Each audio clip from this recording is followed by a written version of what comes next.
How fast naman! One more. What a boyfriend! Okay! That's my Yelly! So cute!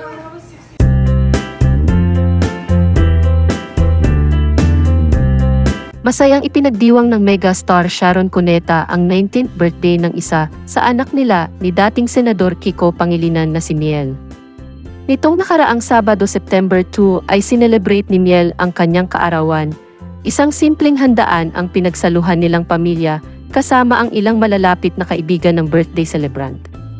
Marami naman ang nakapansin na wala sa okasyon ang kapatid ni Miel na si Casey Concepcion.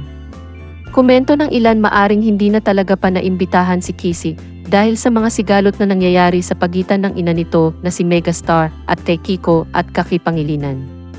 Gayunpaman, masayang naidaos ni Miel ang simpleng celebration sa kanyang 19th birthday. One more time! Happy birthday to you! Happy birthday! Happy birthday to you! What is that? Happy birthday! Happy birthday to you! Oh my God!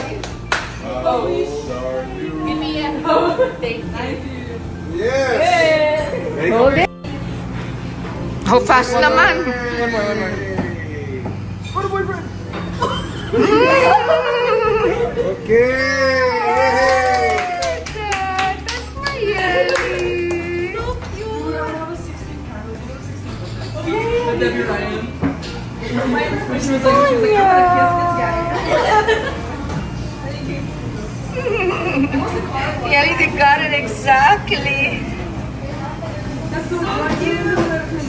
Don't remember. No, it really looks like you. Happy birthday, Brian! That's it! Oh my gosh! We love you.